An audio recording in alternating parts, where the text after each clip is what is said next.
며칠 전에 그런 얘기했죠. 안철수가 보수 희망을 만드는 게 목표라면 유승민을 찍어달라고. 기가 막힐 노릇입니다. 자기는 전라도 유세하고 있으면서 유승민 후보한테 일종의 지원 사격을 보낸 거죠. 멀리서. 속마음은 아닐 거라고 보고요.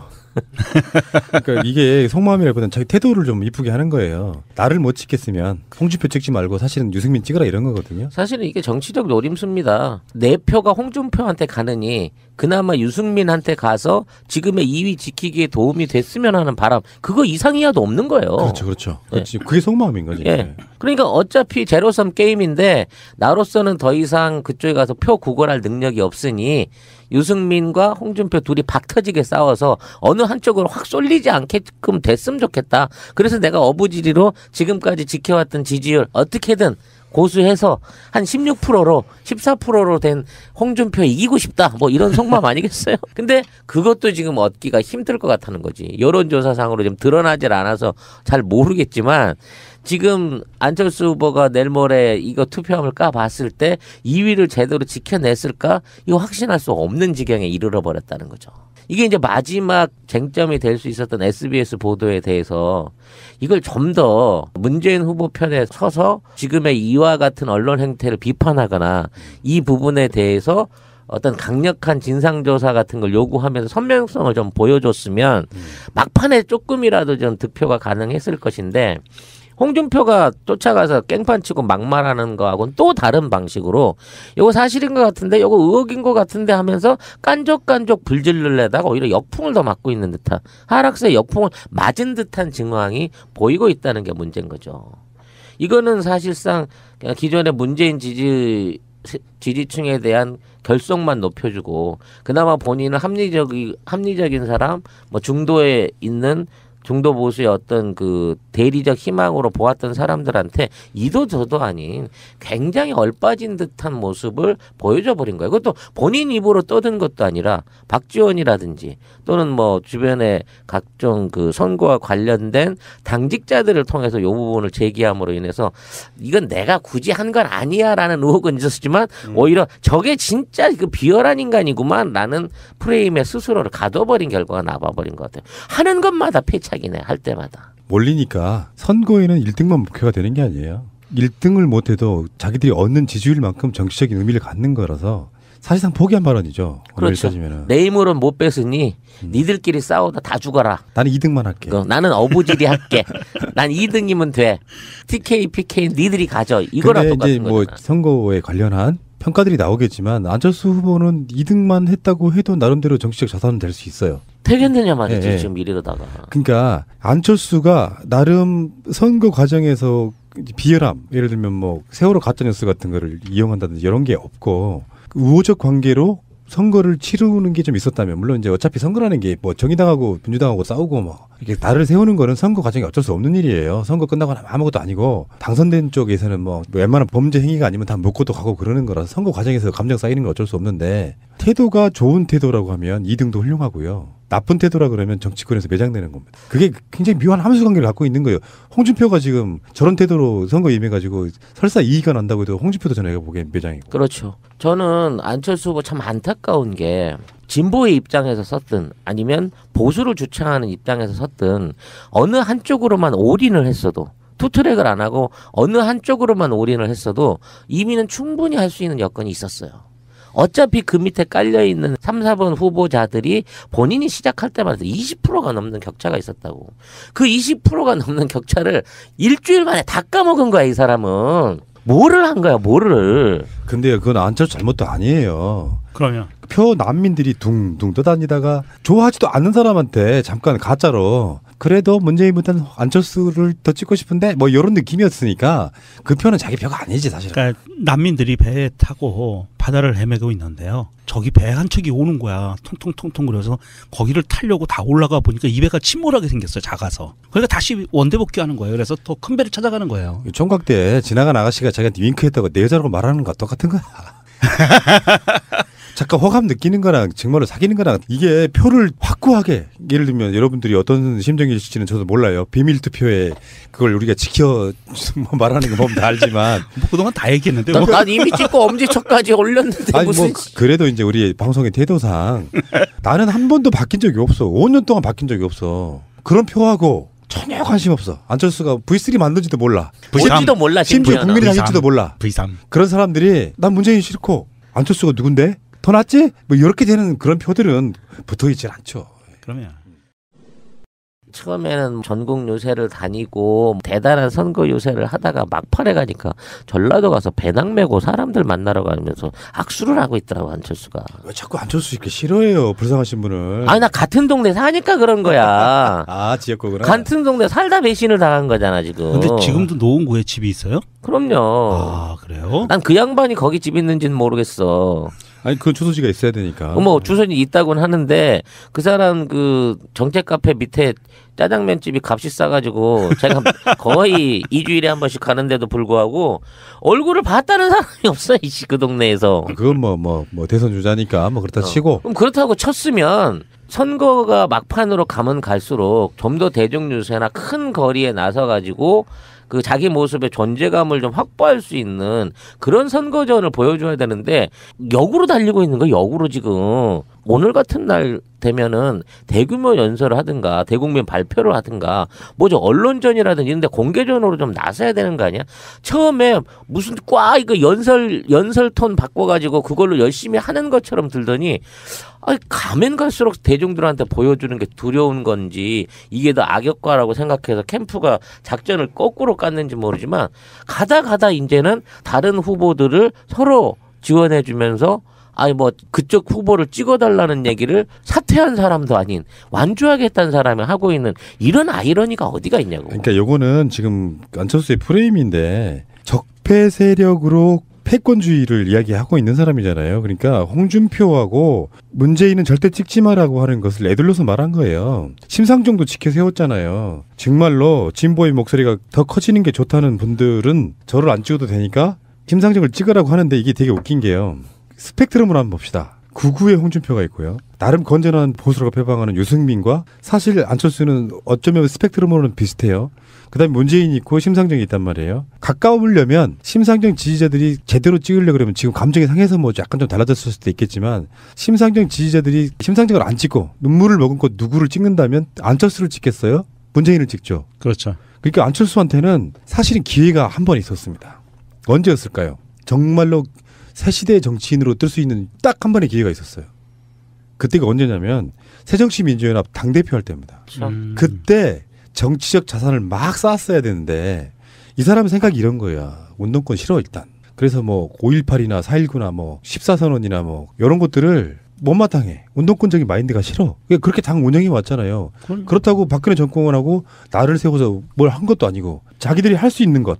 야당을 개혁해가지고 문재인처럼 뭐 적극적으로 누구를 영입한다거나 당을 강령을 바꾼다거나 좋은 쪽으로 전혀 그런 게 없는 상태로 그냥 무능한 야당 대표 이미지를 정치권 들어오자마자 쌓아버린 거예요. 안철수라는 사람은 사실 대한민국의 민주주의 역사에 대해서 전혀 관심도 없고 공부도 안 했을 것 같고 그쪽에 대해서 노조로 대표되는 그런 어떤 자기하고 결이 안 맞는 그런 세력이라고 지금 이 사람은 판단하고 있는 것 같아요. 그리고 87년도에 현재 육공화국이 탄생하게 된 배경 이런 것도 전혀 관심이 없고요. 이게 관심이 있었다면 대한민국의 역사가 관심이 있었다면 그렇게 행동을 할 수가 없어요.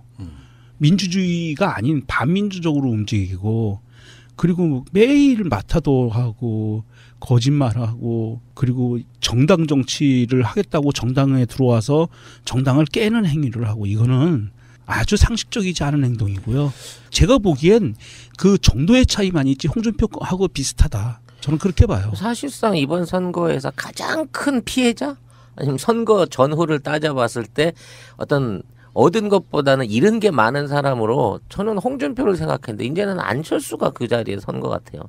전 물론 뭐 지금 뭐 최근에 봐서 오차 범위 안에서 2위를 넣고 엎치락 뒤치락 하고 있다고는 하는데 그만큼 위상이 떨어져 버린 것 자체도 사실은 안철수는 심각한 정치적 어떤 생명의 위협 상황이 될 수 있는 거고 정말 이 선거 이후에 국민의당 또는 안철수를 정치판 안에서 볼 수 있을까 싶은 또 걱정이 되나요? 이제 막 동정론이 생기네. 난 투표를 끝나서 그런가? 그분은 이제 정치를 떠나도 뭐 그 잘 먹고 잘 사시는 분이에요. 걱정하지 않으셔도 돼요. 대한민국의 아주 최고의 재력가 중에 한 명이고 그리고 뭐 자신의 모기업이 지금 주가가 말도 한 4분의 1 가까이 지금 떨어지고 있잖아. 최고. 아니 그게 최고 정상 주가예요. 아, 그 정상가예요? 원래 정상이었어요. 그동안 거품이었던 거야? 원래 이게 6만 원, 5만 원대에서 6만 원 초반이 정상이었고요. 이게 테마주라고 그래서 말도 안 되게 3배 가까이 올랐던 15만 거고요. 원, 16만 원까지 그러니까요. 근접했었죠. 이게 그건 말도 안 되던 거고 그때는 그 작전이 들어갔던 것 같고 지금이 정상입니다. 안랩 주가는 많이 떨어진 게 아니에요. 저는 이제 그 흔히 하는 말로 샤이 지지층이라 그러잖아요.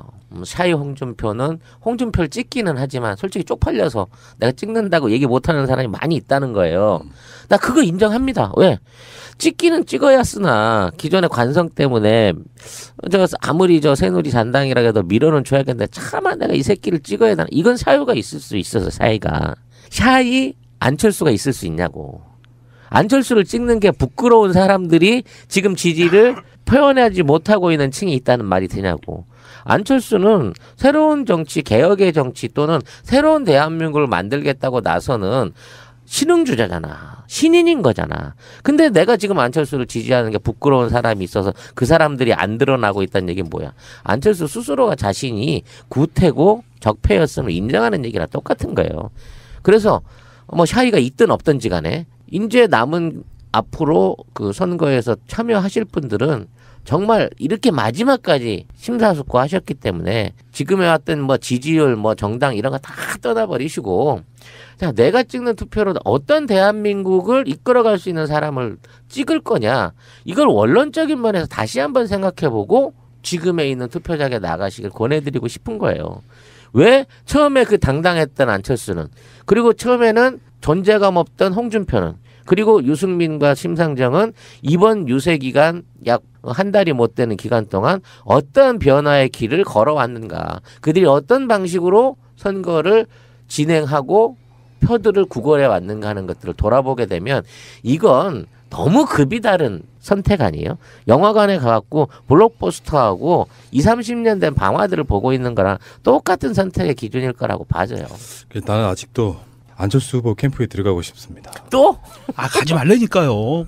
막판 대 역전이 벌어지면 어떡해요. 도와주고 싶어요. 국민을 대하는 자세랄까. 나는 안철수와 나를 한번 비교를 한번 해보겠습니다. 인문학적 소양은 제가 더 뛰어날 거라고 봐요. 인정. 인정. 공부는 제가 더 못했을 수 있어요. 목소리는 제가 더 좋습니다. 인정. 근데 문제는 뭐냐면 싸움도 네가 더 잘할 것 같아요. 훨씬 잘하지. 근데 문제는 공감력 없는 사람은 정치하면 안 돼요. 맞아요. 내가 야당이야. 내가 아까 새정치민주연합 공동 대표 나중에 이제 중간에 사퇴하고 막 이러는 어떤 과정이라는 게 있는데 그 과정 속에 야당을 지지하는 사람들은 야당이 무엇을 원할까? 엄혹한 시절, 그러니까 평화시가 아닌 독재에 가까운 어떤 시절의 야당은 사실 가장 먼저 내세워야 될 게 현재 여당과 다른 점을 차별화시키면서 선명하게 그들과 싸우는 게 먼저예요. 정책 개발하고 하는 건 두 번째 문제야. 자기들이 소수이어서 정책 개발을 그걸로 인정받으려면 뭐 어떤 상황이 벌어져야 되냐면 원내에서의 정치라는 게 독재의 세력한테 우리가 정책 개발해서 통과시켜달라고 서로 간에 그 협력이 필요하잖아요. 의석이라는 게. 그러면 그쪽도 협력을 해줘야 돼서 결국은 사쿠라가 되는 거거든. 그러니까 안철수는 어떤 방식으로 자기를 차별화시켜왔냐면은 야당도 싫고 여당도 싫고 그러면 여야를 막론해서 완전히 새로운 정치를 보여줬어야 되는데 밖에 나가서 하는 짓은 사실은 구기득권스러운 짓은 계속 하고 있고 자기가 구기득권이고 적폐 세력이면서 쟤들 적폐야라고 말하고 있으니까 공감력이 떨어지는 거예요. 국민들 입장에서. 이번 마지막 토론에서도 그런 이야기 했잖아요. 친박과 친문의 패권 세력을 이야기했잖아. 그러니까 그 패권 세력이라는 게 그런 거지. 문재인 지지자 입장에서는 할 말이 되게 많은 거잖아요. 문재인 싫으니까 당 국회의원들 빼고 지역 감정 이용해가지고 선거에 나가서 안철수가 새정치민주연합 당대표 물러날 때가 사실은 정치 생명 끝난 거고요. 국민들이 이러이러한 어떤 조건들 때문에 야당이 너무 당시에 이제 못하고 있으니까 그 야당에게 채찍을 주는다는 의미에서 안철수가 마음에 들지는 않지만 안철수의 당을 찍어줬다까지가 내가 지금까지 일관되게 주장해왔던 변수로서의 국민의당에 대한 이야기거든요. 근데 그게 이제 신이 나가지고 40석밖에 안 되는 정당 갖고 이제 대통령 돼보고 있다고 덤빈 건데요. 그러려면 제가 여러 가지 이야기를 했어요. 제1야당의 후보가 되는 것이 가장 대통령이 될 가능성이 높고 그래서 싫더라도 내부적으로 투쟁을 했어야 된다. 만약에 안철수가 더불어민주당에 남았다면요, 이런 상황이 벌어졌을 거예요. 둘이 경선을 붙었어. 지금 이재명하고 안희정이 아닌 안철수와 이재명과 안희정이 붙었다면 일부 이런 여론을 만들 수 있었습니다. 물론 그게 정치를 잘했다는 그 보장하에 못했으니까 사실은 그런 가능성도 없지만, 예를 들어서 지난 대선 때 내가 양보했으니 당신 이제는 양보하시오. 물론 그 이전에 정치를 잘했어야 돼요. 그러니까 그런 것도 없어. 정치도 못했어. 당도 깨고 나가서 하니까 자기가 확장할 수 있는 게 사실은 안희정의 빈 공간, 반기문의 빈 공간, 그런 거를 막 섭취하면서 왔지만, 사실은 안철수 지지율은 예전에 왜 안희정 존재할 때 지지율 10% 미만인 게 사실인 거죠. 그것이 안철수의 한계인 거예요. 안철수가 지금도 새 정치를 들고 나와서 지금까지 우려먹고 있는 게 방금 전에 말씀하신 대로 정치 혐오증에 걸려 있는 사람들이라고 판단을 했던 본인이 부동층, 항상 존재해왔던 부동층 30% 정도, 30% 정도의 사람들을 내가 새 정치로 먹을 수 있어, 이렇게 생각을 하고 지금까지 오는 것 같아요. 그게 새 정치라는 것도 정체불명이지만 여당도 공격하고 야당도 공격하고 하면서 다 쓰레기들이야, 그러니까 나한테 와라고 하는 것은 여야의 지지를 하는 사람들 빼고 나머지를 자기는 그렇게 단순하게 더하기 빼기로 봤던 것 같아요. 지난 5년간 그 정치에 있어서 가장 미스테리가 두 개 있었잖아요. 창조경제와 새정치입니다. 네. 실체가 없는. 내가 그 안철수 후보의 캠프로 들어가고 싶다는 말은 무슨 말이냐면, 하루가 선거가 남았지만 보여주고 싶은 거예요. 새정치라는 게 무엇인가. 야, 또 이 게시판에 또 난리 나겠네. 푸나가 정치에 욕심을 갖고 있다 막 이러고 난리 나겠네 막. 와. 그러면 차기 이 노원구청장 선거에 안철수 후보의 적극적인 어떤 등단과 당선을 기원하겠습니다. 아, 거기 좀 있잖아요, 위원장님 한 분 있어요. 그러니까 내가 이제 농으로 하는 말이지만, 안철수 같은 사람들은 정치하기 힘들어요. 일단 기본적인 뚝심, 인내심도 필요하고요. 정치인이라고 하는 것은 사람들한테 호감을 주려면, 호감 뭐 또는 어떤 새로운 혁신 이미지를 주려면 자기가 예치고 있는 것들 다 바꿔야 돼요. 예를 들어서 내가 기업파 출신이지만 노조와 함께 가는 기업 운영 공감한다, 이런 것들 있잖아요. 그럼요. 굉장히 중요한 거예요. 그리고 그거요. 문재인 후보가 공공부문 일자리 같은 것도 열렬하게 찬성해버리는 거야. 나라가 이제 일자리 만들 때가 됐다, 대기업들은 수명 끝났다, 이런 식의 아젠다를 던지면서 치고 올라와서 문재인을 구기득권으로 만들었어야 된다고요. 문재인을 악으로 만들었어야 되는데 정책은 문재인보다 훨씬 더 보수적이야. 그 사람은 어떻게 받아들입니까, 우리 국민들 입장에서. 그러니까 뭐 같은 얘기의 편향이지만 반대의 경우로 홍준표를 비롯한, 왜냐하면 지가 촛불을 선도했고 탄핵의 주도 세력이었다는 주장을 처음에 했으니까 홍준표를 비롯한 유승민 후보와 각을 세우고, 지금 어차피 이 정권에서 보수는 물러서야 되고 새로운 보수의 탄생이 필요합니다. 제가 건전한 보수 할게요라고 여기에 전력 투구를 했어도 결과적으로 지금까지 보존 비용 지금 걱정해야 될 15%선 걱정하는 수준까지 떨어지지 않았다니까. 그것만 긁어 모았어도. 그랬으면 정말 당당하고 정말 차기를 노릴 수 있는 강력한 그 야권 주자, 대선 주자로서의 다음 5년을 아무튼 기대할 수 있는 충분한 그 자기한테도 큰 기회였음에도 불구하고 이거를 뭐 양쪽에 있는 들고 있던 떡을 다 뒤집어 엎어버린 거야. 난 너무 안타까워. 나도 진짜 가고 싶었네. 그러고 보니까. 그러니까 캠프에 들어가서 알려주고 싶다고. 예를 들어서요, 집안에 먹을 게 없어가지고 라면을 끓여 먹었어요. 한 10명이 대가족이. 근데 그중에 한 놈 시키가 지만 많이 처먹겠다고 지분이랍시고 국자 같은 걸로 라면을 엄청 퍼가지고 지 그릇에 담아놨어요. 자기는 배가 불렀겠지. 그게 국민의당 창당과 총선에서의 승리예요. 근데 같은 정권 교체의 어떤 그 주체로서 인정할 수 있는 사람들은 없습니다. 그러니까 자기 스스로가 새정치민주연합 더불어민주당을 깨고 나갔을 때 이미 사실은 안철수는 대선 주자로서의 가치를 잃어버린 거예요. 안철수 후보는 2등만 했다고 해도 나름대로 정치적 자산은 될 수 있어요. 되겠느냐 말이지. 네. 지금 이러다가. 그러니까 안철수가 나름 선거 과정에서 비열함, 예를 들면 뭐 세월호 가짜뉴스 같은 거를 이용한다든지 이런 게 없고, 우호적 관계로 선거를 치르는 게 좀 있었다면, 물론 이제 어차피 선거라는 게 뭐 정의당하고 민주당하고 싸우고 뭐 이렇게 나를 세우는 거는 선거 과정이 어쩔 수 없는 일이에요. 선거 끝나고 나면 아무것도 아니고, 당선된 쪽에서는 뭐 웬만한 범죄 행위가 아니면 다 묻고도 가고 그러는 거라서 선거 과정에서 감정 쌓이는 건 어쩔 수 없는데, 태도가 좋은 태도라고 하면 2등도 훌륭하고요. 나쁜 태도라 그러면 정치권에서 매장되는 겁니다. 그게 굉장히 묘한 함수관계를 갖고 있는 거예요.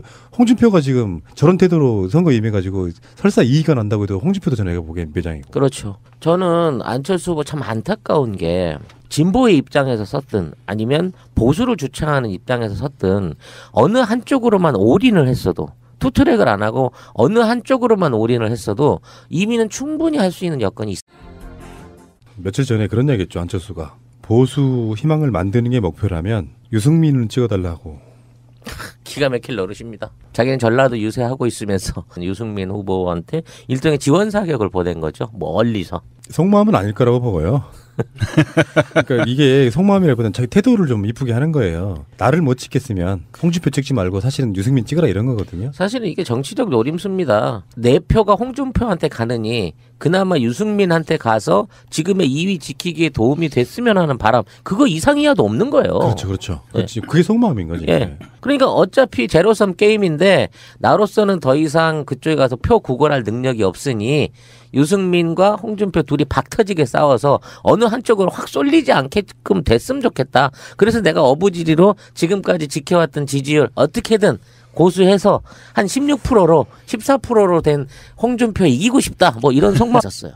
어차피 그 밑에 깔려있는 3, 4번 후보자들이 본인이 시작할 때마다 20%가 넘는 격차가 있었다고. 그 20%가 넘는 격차를 일주일 만에 다 까먹은 거야, 이 사람은. 뭐를 한 거야, 뭐를. 근데 그건 안철수 잘못도 아니에요. 그러면 표 난민들이 둥둥 떠다니다가 좋아하지도 않는 사람한테 잠깐 가짜로 그래도 문재인보다는 안철수를 더 찍고 싶은데 뭐 이런 느낌이었으니까 그 표는 자기 표가 아니지 사실은. 그러니까 난민들이 배에 타고 바다를 헤매고 있는데요. 저기 배 한 척이 오는 거야. 통통통통 그래서 거기를 타려고 다 올라가 보니까 이 배가 침몰하게 생겼어요. 작아서. 그러니까 다시 원대 복귀하는 거예요. 그래서 더 큰 배를 찾아가는 거예요. 총각 때 지나간 아가씨가 자기한테 윙크했다고 내 여자라고 말하는 거 똑같은 거야. 잠깐 호감 느끼는 거랑 정말로 사귀는 거랑 이게 표를 확고하게 예를 들면 여러분들이 어떤 심정이실지는 저도 몰라요. 비밀 투표에 그걸 우리가 지켜 말하는 거 보면 다 알지만 뭐 그동안 다 얘기했는데 난 이미 좀 아니겠어요. 근데 그것도 지금 얻기가 힘들 것 같다는 거지. 여론조사상으로 좀 드러나질 않아서 잘 모르겠지만 지금 안철수 후보가 내일 모레 이거 투표함을 까봤을 때 2위를 제대로 지켜냈을까? 이거 확신할 수 없는 지경에 이르러 버렸다는 거죠. 이게 이제 마지막 쟁점이 될 수 있었던 SBS 보도에 대해서 이걸 좀 더 문재인 후보 편에 서서 지금의 이와 같은 언론 행태를 비판하거나 이 부분에 대해서 어떤 강력한 진상조사 같은 걸 요구하면서 선명성을 좀 보여줬으면 막판에 조금이라도 좀 득표가 가능했을 것인데 홍준표가 쫓아가서 깽판 치고 막말하는 거하고는 또 다른 방식으로 이거 사실인 것 같은데 이거 의혹인 것 같은데 하면서 깐족깐족 불질르려다가 오히려 역풍을 더 맞고 있는 듯한 하락세의 역풍을 맞은 듯한 증황이 보이고 있다는 게 문제인 거죠. 이거는 사실상 그냥 기존의 문재인 지지층에 대한 결속만 높여주고 그나마 본인은 합리적인 사람 뭐 중도에 있는 중도 보수의 어떤 그 대리적 희망으로 보았던 사람들한테 이도 저도 아닌 굉장히 얼빠진 듯한 모습을 보여줘 버린 거예요. 그것도 본인 입으로 떠든 것도 아니라 박지원이라든지 또는 뭐 주변에 각종 그 선거와 관련된 당직자들을 통해서 이 부분을 제기함으로 인해서 이건 내가 굳이 한 건 아니야라는 의혹은 있었지만 오히려 저게 진짜 그 비열한 인간이구만라는 프레임에 스스로를 가둬버린 결과가 나와버린 것 같아요. 하는 것마다 패착이네 할 때마다. 몰리니까 선거에는 1등만 목표가 되는 게 아니에요. 1등을 못해도 자기들이 얻는 지지율만큼 정치적인 의미를 갖는 거라서 사실상 포기한 발언이죠. 그렇죠. 내 힘으로는 못 뺐으니 니들끼리 싸우다 다 죽어라. 나는 2등만 할게. 나는 어부지리 할게. 난 2등이면 돼. TK, PK 니들이 가져. 이거랑 근데 똑같은 이제 뭐 거잖아. 선거에 관련한 평가들이 나오겠지만